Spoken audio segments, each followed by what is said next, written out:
Hey harmonizers, welcome to this video with Mr. Meraki where I'm going to show you guys some long lining with him. So long lining is basically where you have two long lines and you attach them to the horse's face, and then the goal is to basically steer them from behind the same way that you would do if you were driving a horse. And the big benefit to this is because I'm hoping to ride Meraki at some point, but I know that he is more skittish of people behind him, is that I'll be able to practice steering and giving direction more from behind him. So in the beginning, we start off a little bit more at the horse's side, like I'm doing there. And I'm trying to use one rein at a time. He's basically got one long line attached to each side of his face, and then it passes through what is called the surcingle, which is kind of like a giant girth that goes all the way around the horse, but it's got some rings on it, so that way you can pass the long lines through it. You'll see again as I eventually come by again. And this just helps the horse to start to take cues from a different position. So there you can get a better look that the surcingle and the reins are attached down at the side. And it is important to use reins down at the side, because if they're too high up, then what happens is the horse can kind of turn, and it makes it a lot harder to keep the horse straight. So when we're first training, it is easier to have them through those lower rings down clearly at the side, so it stays really clear for the horse between left and right. So in the beginning, you can see it's pretty challenging. He brings his head up a fair bit. He's not totally sure, and he really wants to turn and look at me. And so my goal is try to help him understand that I can come to him and give him a treat, but he can stay standing on the rail or wherever he's standing, that he doesn't need to constantly turn in and look at me, and trying to get him to have more confidence with me back behind him a little bit more, because when we go to ride, he's going to have me behind his eyes and comfortable out of both the right and the left. So this is where having, if it wasn't totally under snow outside, I probably would have done this in my round pen, where I could set up maybe a temporary fence or something in my indoor, because using the rails does make it easier. It helps gives the horse a little bit easier path to follow and makes it a little bit harder for him to get turned around. So I am using a little bit of my rail here. That's why I wanted to set my camera up so you could see the rail, because I did a lot of the work there, especially in that particular instance when I'm doing my stopping and backing up. It helps to prevent the turning. Now I'm just going over and giving him a reward. And when we're doing this stopping or turning or anything like that, we have to be so careful not to trap the horse. And so when I'm steering, I'm very much using one rein and then the other rein. And if he starts to zigzag or something like that, I have to make my corrections very quickly, but I have to be willing to let go of the opposite rein very quickly as well, or it's going to be overwhelming for him. So he's doing pretty well, considering this is all new for him, and this is taking on a lot of the stuff that's pretty challenging for him. And it took me a long time in the beginning just to work around getting behind his bum. So he's got a fair bit of tension for those types of things. And so here I'm just working on a little bit of steering. See how he tries to turn in and look at me there?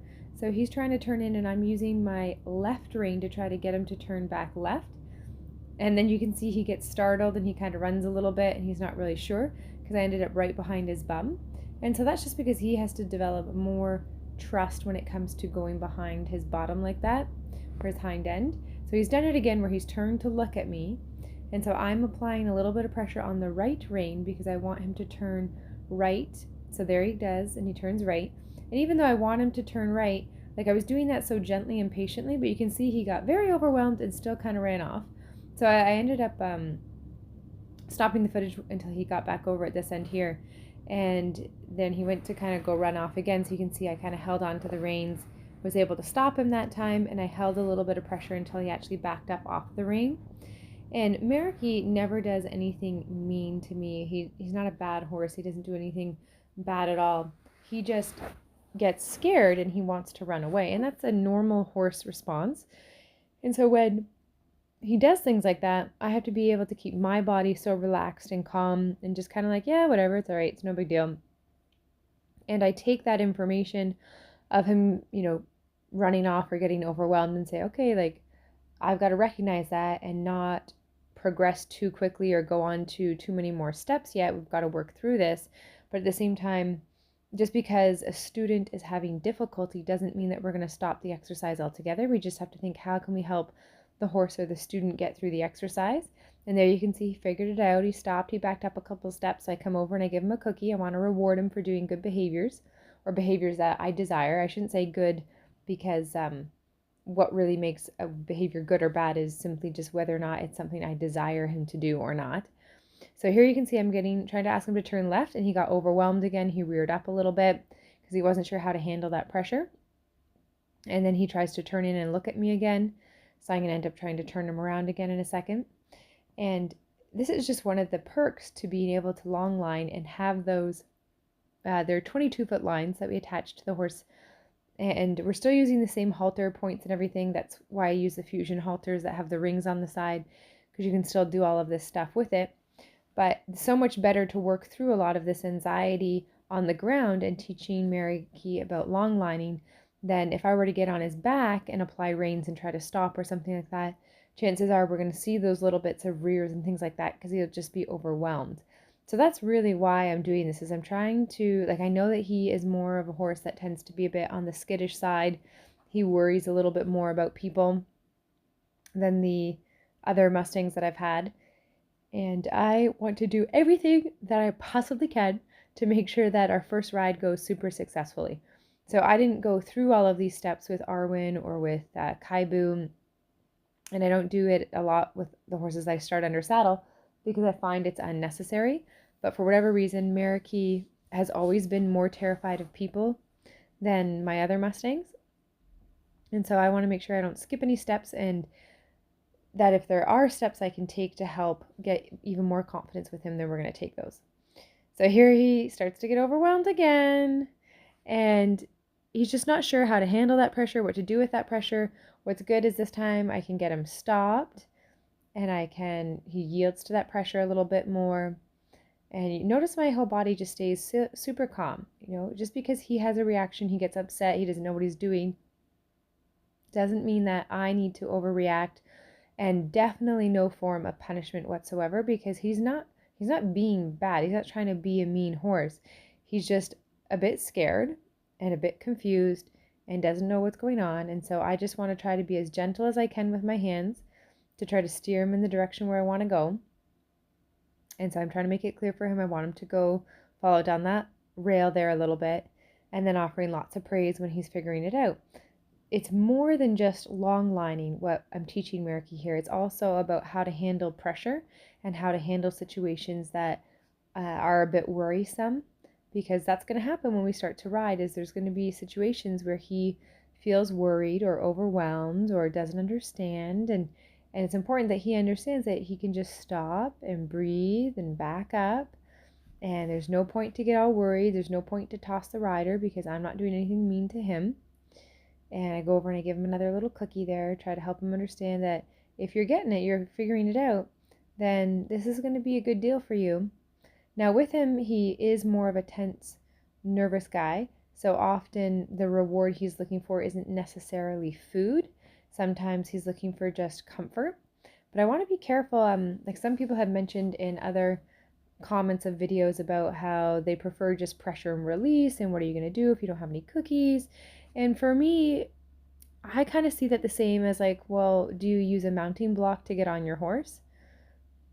We all know that there isn't going to be a mounting block on the trail. Maybe there will be a stump or something like that. But using a mounting block to get on your horse is both easier for you and easier on the horse's back. Doesn't mean that you can't never get on your horse from the ground. It just means that it's a nicer, kinder thing to do. But you'll still manage if there isn't a mounting block. And so the same thing with using cookies for rewards with horses. There are other rewards I can use, but using cookies is kinder and nicer and just easier on both of us. So while we have them, we'll use them, and if we don't have them, then we can figure it out without. And because Meraki is kind of that tense horse, sometimes just praise and just standing and resting with him can be helpful as well, and just kind of stroking him. But the treats are nice too, because it gets the horse chewing, getting them to unlock that jaw and kind of mimicking that posture of relaxation of the chewing. So you can see here what I'm doing is I was working on turning him right and left, and I cut the video there because Valero came into the ring and is going to do some riding with Riley. And so what I was practicing is just steering him back and forth on the rail, and now I'm steering him off the rail and just trying to get him to take some different direction, both right and left, while we go around the couple of different things that are in the arena. So I've got that box and the pedestal there on purpose to give us some visual targets. I find, especially when you have a horse that's kind of nervous or learning something new, the more visual targets we can give them, the better. So we're not just steering aimlessly, we're steering, hey, we're going to come through here and we're going to go around that pedestal, or we're going to go through those two barrels, or whatever it is, so he understands, oh, okay, like there's a bit of a plan or a path as to where we're headed. And he can start to kind of guess a little bit too as to where we're going. So I'm using the box and the pedestal here and trying to steer in a little bit of a figure eight type fashion. You can see he wants to drift along the rail. And using the rail in the beginning is super great because it helps the horse understand where they're going. Again, it's like a visual cue for them.